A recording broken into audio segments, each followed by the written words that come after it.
Hi everyone, and welcome back. We're in Acts chapter 22, and we're going to be talking about Paul's defense. And I have a picture here of the artist's rendition of the Garrison where Paul is standing on the steps, and I highlighted that in yellow so you can kind of get an idea of what's going on. Now, Paul has just spoken to the commander in Greek, asking him if he can talk to the crowd. And now he turns to the crowd and he's going to speak to them in Aramaic or Hebrew, which was the common language of the people. And let's hear what Paul has to say. We're in Acts 22, verses 1 and 2, and I'll be reading from the Amplified Version. Brethren and fathers, kinsmen, hear my defense, which I now offer to you.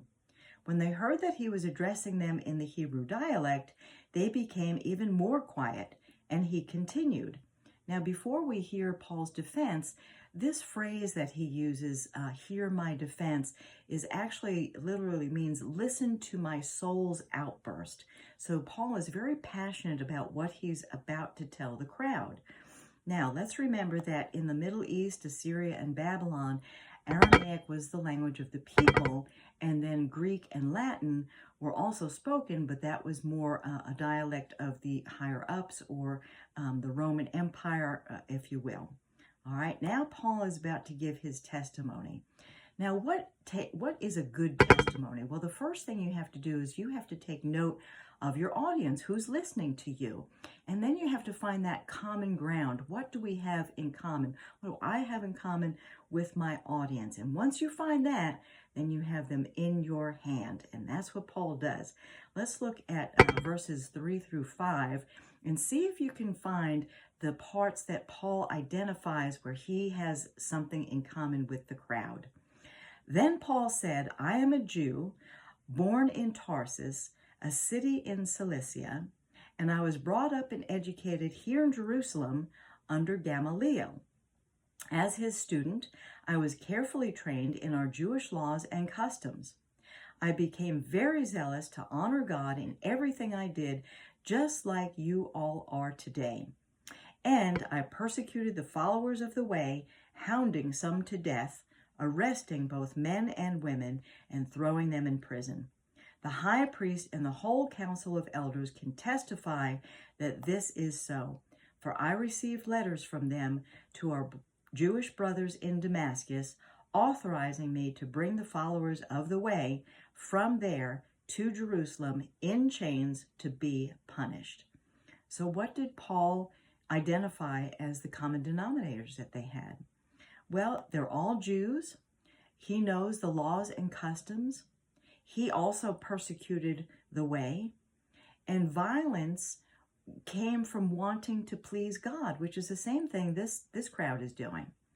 Then he goes on in verses 6 through 20 and recounts his experience with the Lord Jesus Christ blow by blow. And I just want to point out some different verses here. Let's look at verse 8. I'll be reading from the English Standard Version. And I answered, Who are you, Lord? And he said to me, I am Jesus of Nazareth, whom you are persecuting. Now this phrase, Jesus of Nazareth, or Jesus the Nazarene in some translations, it implies in Aramaic the title of an heir of a powerful family, or one who is victorious. And isn't Jesus both? So wonderful. Now let's look at verse 9. Now those who were with me saw the light, but did not understand the voice of the one who was speaking to me. Now in verse 9, I want to tell you that some of the Greek manuscripts add, and they were afraid, which is also important. Now let's look at verse 17, also in the English Standard Version. When I had returned to Jerusalem and was praying in the temple, I fell into a trance.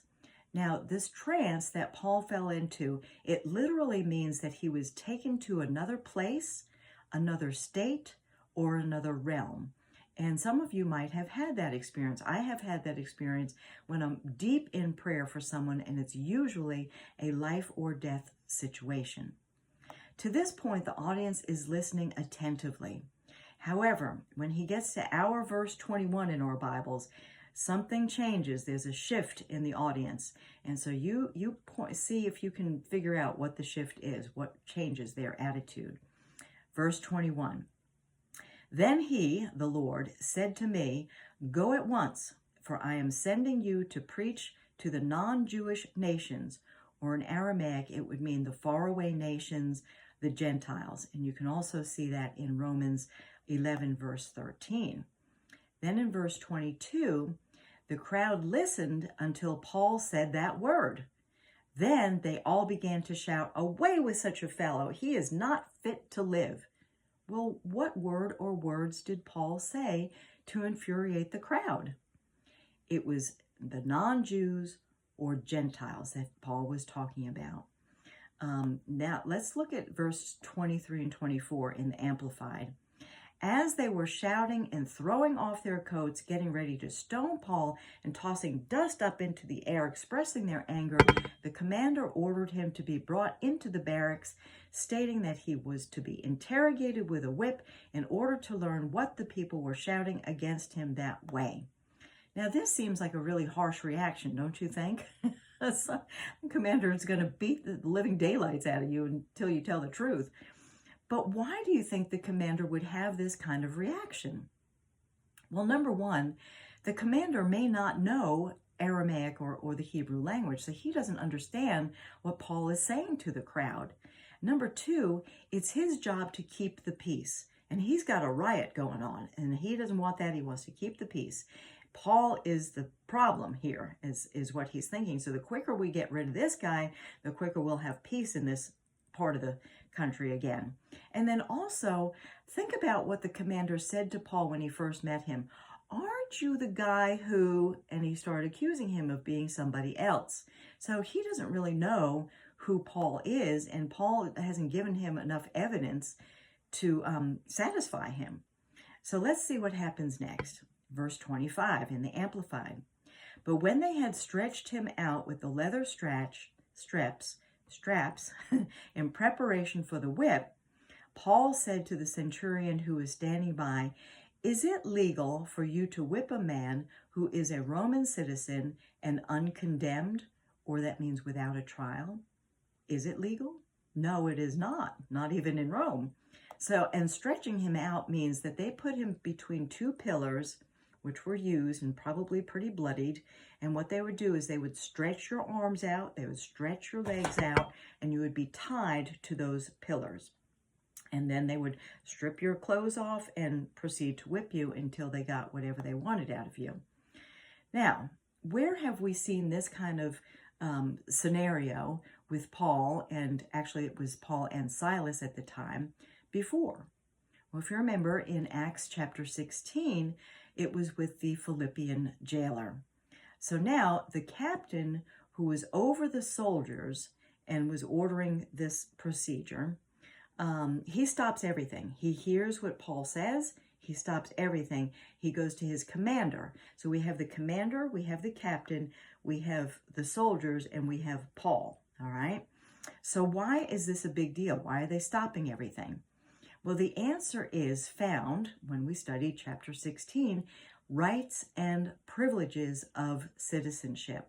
And I'm going to read again what Donald Wasson told us when I read it for chapter 16. He said, citizenship is and always has been a valued possession of any individual.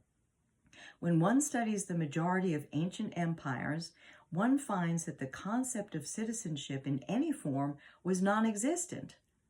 The people in those societies did not and could not participate in the affairs of their government. These governments were either theocratic or under the control of a non-elected sovereign answering to no one except himself.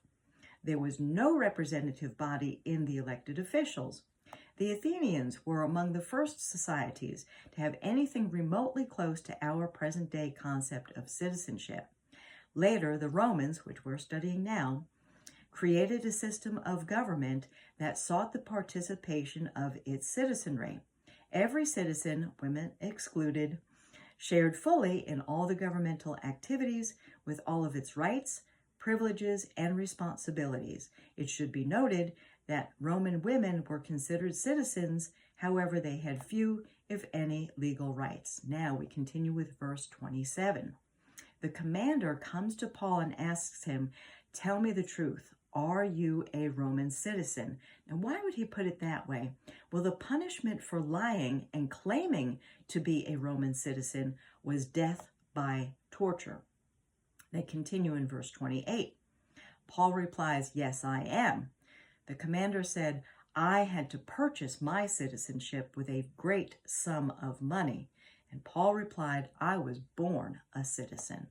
Now remember, they're having this conversation in what language? Greek, all right? And who is overhearing? Probably the soldiers. And what do you reckon will happen now? Well, let's look at verse 29. All of the soldiers who were about to whip Paul backed away because they were afraid of the consequences for tying up and holding a Roman citizen against his will. Well, what are the consequences? Well, at this time in the Roman system, the penalty for a given crime depended on your citizenship, it depended on your status, and it depended on your social class. In general, the punishment for the senatorial or the equestrian orders were milder than those for ordinary citizens. In the Republic and early Empire, punishment for citizenship was less severe for a non-citizen, stranger, alien, or foreigner, and citizens had a right of appeal not open to the non-citizen. So if the person was a slave, which is at the bottom, of course, punishment was even more severe for them than any free Roman citizen. And Bible Hub adds this, and I'll read it. Then straightway they who had bound him and were about to examine him by scourging departed from him, not daring to proceed. The chief captain, who we may justly suppose to have considerable influence at Rome, was also afraid, because though he had not scourged him, Paul, yet he had bound him in order to his being scourged. This was a breach of privilege for which he might have been accused by Paul to his, the captain's, superiors. Though the apostle puts this by way of a question, he knows full well that the Roman laws were what the Romans' laws were in such cases. Paul did not put this through ignorance or for information, but to let them know who he was and to put them in mind of these laws and their duty. For, according to the Porcian law, Roman citizens were not to be beaten.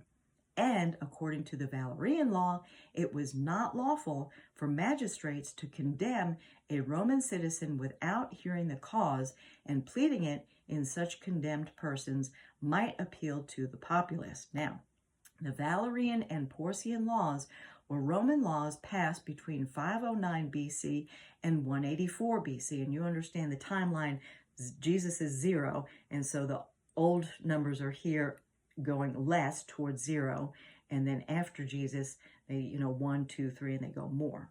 All right. They exempted Roman citizens from degrading and shameful forms of punishment, such as whipping, scourging, or crucifixion. They also established certain rights for Roman citizens, including provocation, the right to appeal to the tribunes of the plebes. Now, hence, this is another quote, Cicero, a Roman governor at the time, declared, "It is a heinous sin to bind a Roman citizen," which they did. "It is wickedness to beat him," which they were about to do. "And it is next to parricide to kill him. And what shall I say to crucifying him?" Now, if you don't know what parricide is, it means the killing of one's mother or father or very close relative, or the killing of one's king or head of country.